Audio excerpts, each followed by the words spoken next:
Assalamualaikum warahmatullahi wabarakatuh. Bismillah walhamdulillah. Wassalatu wassalamu ala rasulillah wa ala alihi wa sahbihi wa mawalah, amma ba'd. Faya ibadallah ittaqullah haqqa tuqatih wa la tamutunna illa wa antum muslimun. Ma'asyiral muslimin wal muslimat rahimakumullah. Dimanapun saudara-saudaraku berada, mudah-mudahan Allah subhanahu wa ta'ala masih memberikan kepada kita semua kesehatan, kekuatan, nikmat iman dan takwa kepada Allah subhanahu wa ta'ala, dan senantiasa bersolawat kepada Nabi tercinta Rasulullah Muhammad sallallahu alaihi wasallam. Di kesempatan yang amat sangat berbahagia ini, tanggal 22 Oktober tahun 2023 Miladiah, alhamdulillah Allah subhanahu wa ta'ala masih memberikan kepada kita umur untuk kita hidup, untuk mengabdikan diri dan berbuat amal sebanyak-banyaknya demi bekal di yaumil akhir nanti. Hanya doa, munajat yang selalu kita panjatkan kehadirat Allah subhanahu wa ta'ala untuk kita selalu bersilaturahmi. Walaupun kita jauh di mata, insya Allah dengan dakwah-dakwah yang kami sampaikan akan selalu dekat di hati. Untuk selalu kita mendorong, memobilisasi dan saling memberikan manfaat. Khairun nas anfa'uhum linas. Sebaik-baik manusia adalah manusia yang bermanfaat bagi manusia lain. Di kesempatan ini kita melihat situasi dan perkembangan negara kita dalam konteks perjalanan politik terkait dengan pemilihan presiden di tahun 2024 nanti. Kalau tidak salah, insya Allah diselenggarakan pada bulan Februari. Kita tentunya hanya bisa mendoakan, hanya bisa bermunajat kepada Allah, berharap kepada Allah subhanahu wa ta'ala agar pemilihan presiden ini berjalan dengan aman, baik, dan membawa jawaban atas panggilan doa-doa jamaah atau masyarakat Indonesia secara komprehensif, secara luas dari Sabang sampai Merauke. Kita berdoa senantiasa, insya Allah nanti di kemudian hari Allah subhanahu wa ta'ala akan menghadirkan pemimpin yang memberikan kesejukan, memberikan kedamaian, memberikan jawaban di tengah keterpurukan ekonomi, sosial, politik, dan lain sebagainya di era pemerintahan yang sedang berlangsung saat ini. Kita semua sadar dengan jujur bahwa hampir 1 dekade, 9 tahun memerintah Joko Widodo dan Ma'ruf Amin, mulai dari presiden periode pertama Joko Widodo dan Yusuf Kala, kemudian dilanjutkan lagi dengan Ma'ruf Amin, membawa dampak yang tidak baik bagi masyarakat. Dari awal pemerintahan ini sudah terjadi banyak keributan, banyak pertikaian, banyak pergulatan politik yang menjadi korban adalah masyarakat secara luas. Dan hal ini berdampak pada situasi ekonomi masyarakat yang semakin hari semakin susah. Dapat dikatakan begitu. Para pengamat ekonomi sudah mengatakan itu berulang-ulang dalam setiap media-media podcast, dalam setiap undangan-undangan di media mainstream, di televisi dan lain sebagainya. Bahkan pengamat dunia sudah memprediksikan di kedepan hari, kemudian hari, Indonesia ini akan menghadapi satu krisis yang sangat brutal, di mana krisis kepemimpinan dan keterpurukan ekonomi di tengah masyarakat usai kita menghadapi situasi politik dan hampir 3 tahun kita mengalami isu tentang pandemi COVID-19 dan Corona.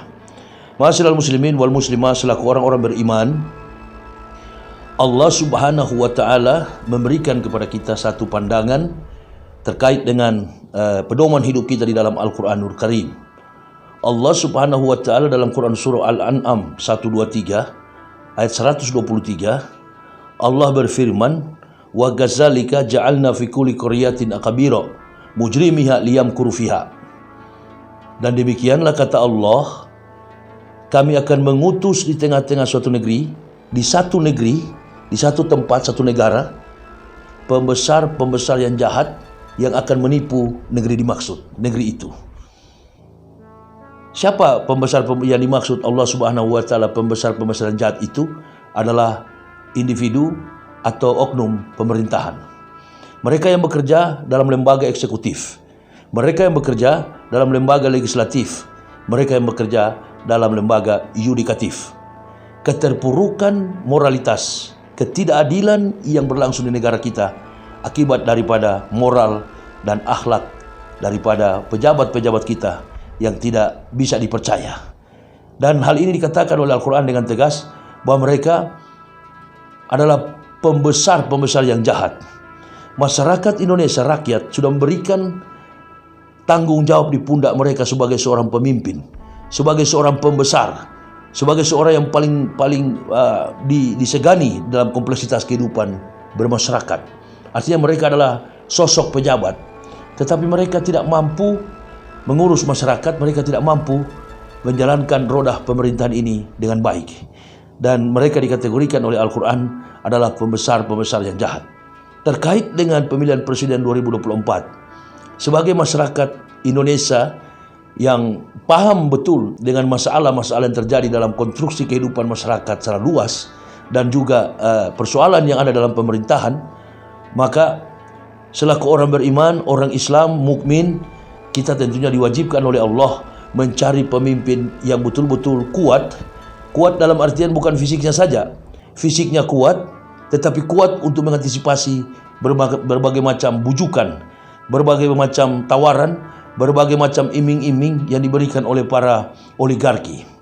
Dan dari ketiga kandidat calon presiden yang sudah ada, Pak Prabowo, Pak Ganjar, dan Pak Anies Baswedan, maka pilihan kita sebagai orang beriman tentunya mencari pemimpin yang memberikan perubahan mendasar dalam segala persoalan-persoalan yang dilakukan oleh para pembesar-pembesar yang jahat.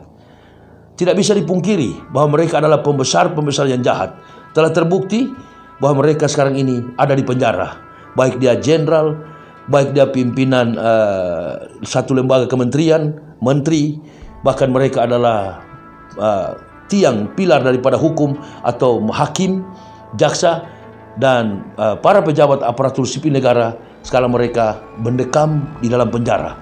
Ini karena korupsi. Mereka melakukan tindakan korupsi, mereka adalah koruptor, mereka adalah pembesar-pembesar yang jahat, yang tidak amanah atas amanah yang diberikan oleh masyarakat Indonesia secara luas dan masyarakat khusus yang memilih mereka sebagai pembesar-pembesar untuk menduduki satu tempat yang terhormat sebagai pejabat. Persoalan ini tentunya membutuhkan perubahan. Dan dari tiga presiden yang ada, antara Prabowo, Anies, Ganjar, kita umat Islam tentu memilih pemimpin yang tidak bercelah, pemimpin yang tidak punya reputasi korupsi, pemimpin yang jujur, pemimpin yang amanah, pemimpin yang dikatakan dalam prosedur Islam bastotan, pemimpin yang kuat. Bastotan fi ilmi wal jismi al-qawiyul amin. Berulang-ulang saya katakan bahwa pemimpin yang kuat, pemimpin yang bercakrawala luas, pemimpin yang cerdas, dan pemimpin yang amanah, jujur. Tentunya kita sebagai umat Islam, apapun trik politik, apapun kesimpulan politik, tentu kita tetap memilih saudara Anies Baswedan dan Gus Muhaimin sebagai presiden dan wakil presiden. Kita jatuhkan kepada pilihan itu karena Gus Muhaimin dan Anies Baswedan, atau Anies Baswedan dan Gus Muhaimin, presiden dan wakil presiden, tidak dikendalikan oleh kekuatan pemerintahan yang sedang berkuasa. Mereka ingin melakukan perubahan bagi masyarakat luas. Kalau ada isu bahwa Anies Baswedan dan Caimin ini adalah hanya pro kepada umat Islam, itu hanyalah merupakan isapan jempol. Karena seorang pemimpin yang ingin menjadi presiden, dia tidak hanya peduli pada agamanya atau agama yang diyakininya sebagai orang Islam, tapi pemimpin, presiden akan berkomitmen menuntun masyarakat Indonesia secara luas dari berbagai macam komponen lapisan masyarakat dalam konstruksi perbedaan agama, bahkan dalam budaya, adat istiadat. Insya Allah kami yakin Anies Baswedan dan Cak Muhaimin Iskandar akan mampu memimpin negara kita secara adil, jujur, amanah, dan bijaksana. Kepada Pak Prabowo dan Pak Ganjar Pranowo, mereka mempunyai pendukung masing-masing, tetapi kita sebagai umat Islam yang menginginkan perubahan, yang menginginkan totalitas kemajuan atas negara ini, mencari pemimpin yang tidak hanya memihak karena kita sama-sama beragama Islam, bukan masalah itu, tetapi kita mencari pemimpin yang betul-betul amanah, jujur, fatona, sidik, dan pemimpin yang dapat dipercaya. Al-Amin. Rasulullah disebut sebagai Al-Amin, orang yang dapat dipercaya, karena Rasulullah mempunyai 4 karakter yang melekat dalam dirinya. Yang pertama beliau adalah amanah, kemudian beliau jujur, beliau tablik, beliau juga fatona, bijaksana. Nah inilah jadi pemimpin yang akan kedepannya akan kita pilih, insya Allah. Kepada seluruh jamaah, mari kita menyatukan sependapat bahwa pemimpin yang bawa perubahan, to the wind of change. Karena kami ingin merasakan angin perubahan. Kami ingin merasakan suasana perubahan, baik dalam perubahan sosial, perubahan hukum, supremasi hukum, perubahan dalam tatanan kehidupan yang harmonis, damai, tidak mengadu domba antar umat beragama, dan juga tidak mengadu domba antar sama kita internal orang mukmin. Oleh dan sebab itu, kepada seluruh jamaah, kita komitmen untuk memilih Bapak Anies Baswedan bukan karena kita satu keyakinan, satu agama, bukan, tapi untuk kemajuan seluruh lapisan masyarakat Indonesia dari berbagai perbedaan suku, bangsa, adat istiadat, bahkan agama sekalipun. Insya Allah, saya pribadi yakin kalau Anies dan Gus Muhaimin yang memimpin, Indonesia ini akan makmur, Indonesia ini akan maju, Indonesia akan menuju pada satu masyarakat yang betul-betul menghargai atas kedaulatan negara kesatuan Republik Indonesia. Ini saja yang bisa kami sampaikan sebagai bekal kita, tanpa harus kita menjelekkan, menjatuhkan reputasi daripada Ganjar Pranowo dan Prabowo Subianto. Kita sama-sama semua berjuang, insya Allah kita memilih Anies Baswedan, kita menghendakinya, tetapi Allah yang menentukannya di akhir hayat nanti.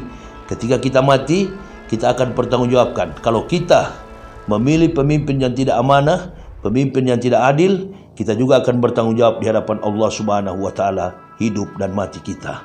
Barakallah, la ilaha illallah Muhammad Rasulullah.